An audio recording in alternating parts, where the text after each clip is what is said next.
up, Team Rosine 24V? We are back here yet again. I hope you guys really are enjoying the recent uploads or the more frequent uploads.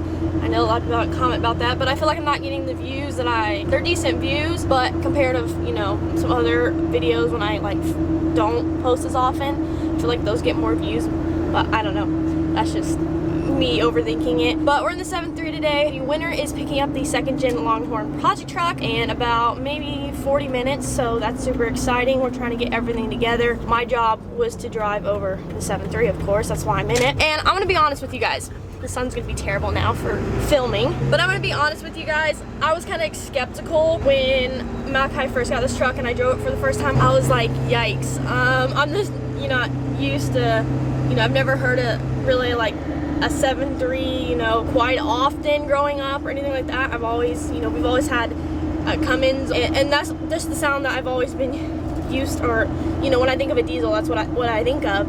So, you know, this is probably the 3rd time that I've drove this truck, and actually, guys, I want to be honest with you, I'm actually, like, I really enjoy driving this now, more than I thought I would. It's actually very fun to drive. So, now we have better lighting, thankfully, because I turned again. That's my thought, guys, is really honestly, like, I actually really enjoy driving this truck now, and I love the sound of it. I like to get up and go, and I really appreciate looking at my 2001 Rosine compared to this one. This one is just so much cleaner. It's been so well kept, and it's just in immaculate shape, and it looks, seriously, like, it looks amazing. Even in, like, I don't think videos do justice, but all the black and the wheel setup, it looks really good. So I'm super impressed with this truck, how it performs and the look of it when we first got it compared to now. I'm really pleased with how this truck has turned out. Honestly, if Malachi wasn't giving this away, I would drive this daily and have no complaints, but of course I have the Escalade now.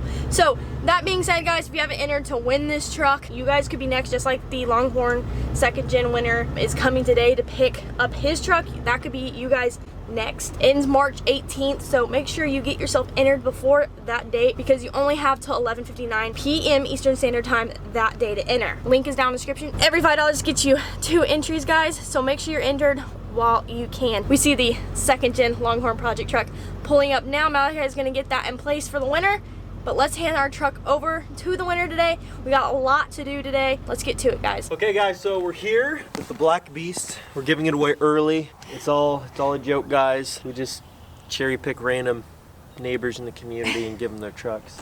No, in all seriousness, Michael's gonna be here soon. Super excited. He's gonna be taking home the red 12 valve. And just to clear some things up for the people that watch your channel, when it comes to the winner selection and drawing and getting the prize and all that stuff, it usually takes on average about 2 to 3 weeks sometimes between, not to draw a winner, but by time, you know, it's 1 week after the giveaway to actually legally select a winner, 1 week after the end date of the promotion. That's a law. And then also, then you have to contact the winner, and then you have to try to figure out what weekend or what days work for them. So then it could be another week or 2 weeks. So just so you guys know, it's not like everybody just doesn't have work and they can just drive any day. So it just takes a lot of planning, a lot of time, unfortunately, for the people that don't like waiting, but it's all good. So Dad's actually about to pull up here in a bit.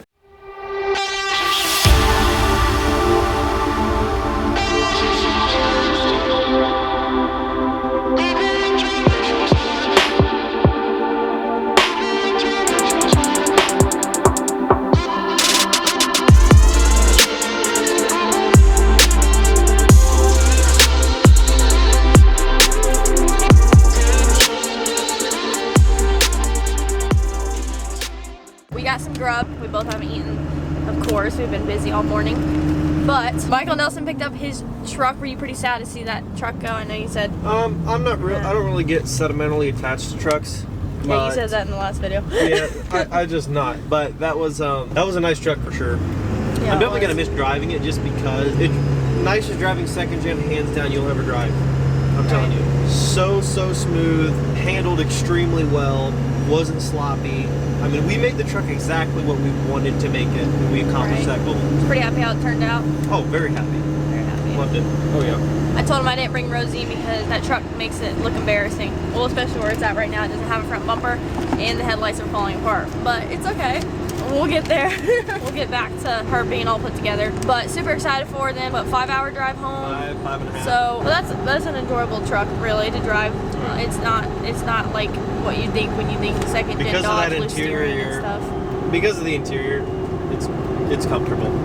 it's really comfortable. So I hope you enjoyed the truck, Michael. Safe drive home. Let's get to the rest of the day. I don't know where else I'm gonna put in this video, but we'll see what I end up doing today. So I made a super long video yesterday. I don't want to bore you guys too much with this, but I thought I'd do a quick tour of inside the Cadillac. So for those who have never been in one, I personally have never been in one until I test drove this, and I'm still learning a lot of the technology that it has and things that it can do. So I'm gonna go through some of the features that this car has specifically. It is a 2018, so there's gonna be a little bit different features that like the newer versions have than this car does. But this is what this car specifically has. Brown interior, obviously. And then this is Kona wood. And I really like this.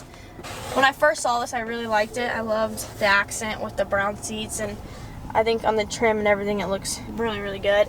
Now you have a lot of buttons obviously on the Cadillac wheel, and I still haven't even learned all of them, but here's your cruise control. You have, you know, your heated steering wheel, you have your voice control, and I believe this is to set how far you like to be from a vehicle. I don't know for sure yet. And then this is obviously an intercom. See, there's just still a ton of stuff that I really honestly am still trying to learn. There's just so much, so many buttons, so many things and features that it has. This is to change the radio station and change the volume so that you don't have to reach over here. This does have Apple CarPlay, like I said yesterday. It has its own navigation system. It has 2 DVD players in here, so I can play movies there. All to play movies or to put DVDs in, all I put them in is this little slit right here. Then you have all, you know, your heat control, your elements, your climate control, you know, heated seats. You also have cooled seats. I can see my text messages, choose to call someone on here, or I can do it on the steering wheel. I have no idea what these two mean.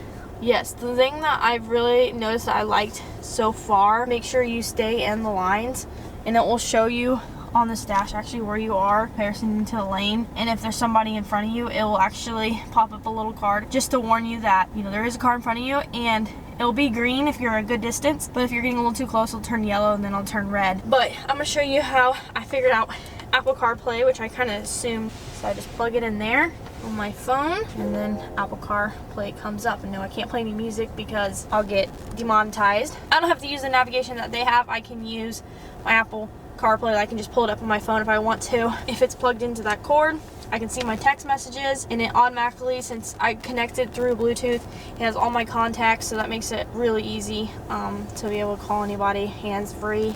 Another feature that I really like is it has this little charging place as well, so you can set a phone there.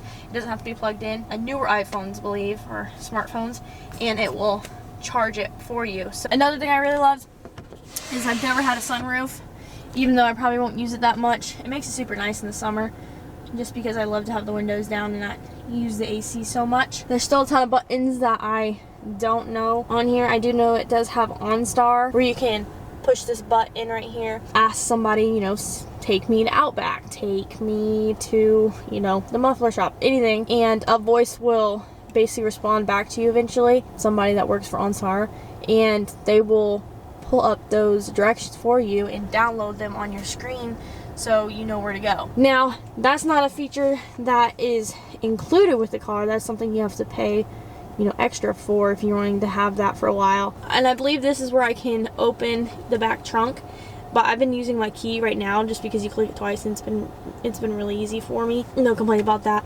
I think it does have Wi-Fi. I think that's what this means, but I have no idea. You guys will have to let me know. There's no handle on the glove box, right? So you have to push this button right there, and it opens. Isn't that cool?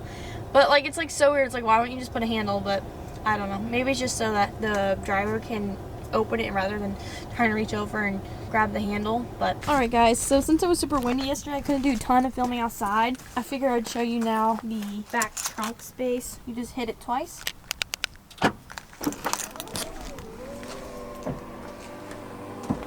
Voila. And we got all this trunk space, even with the third row. A little secret compartment here where you can store stuff, and then there's buttons here to put down the back seat. But yeah, look at that. You can do it halfway. All you got to do is push those buttons to control it. You can lay them all the way down, but since those headrests are up, you can't do it, so it kind of blocks it from doing that. I'm not gonna have to, you know, reach in there and put the seat down if I need to fit the stroller in long ways. All I have to do is push the button and it'll lay that seat down for me, and I'll have enough room in the back. I mean, I should already as it is. But anyways, guys, I know today's video is kind of random and all over the place, but I hope to get something out there for you just because I'm going to be so busy this weekend moving into the new house. So I hope you enjoyed today's video of everything that I had. Malachi just finished washing the blue truck because somebody's coming to pick up that truck today and purchase it. So we're saying our final goodbyes to that truck. Thank you guys so much for watching today's video. Please hit a big fat thumbs up if you enjoyed it. Please hit that subscribe button if you have not already and join the family. Make sure that you're entered in our 2001 7.3 Powerstroke. Link is down in the description. Every $5 gets you 2 entries. Remember that, guys. And I'll catch you in the next video.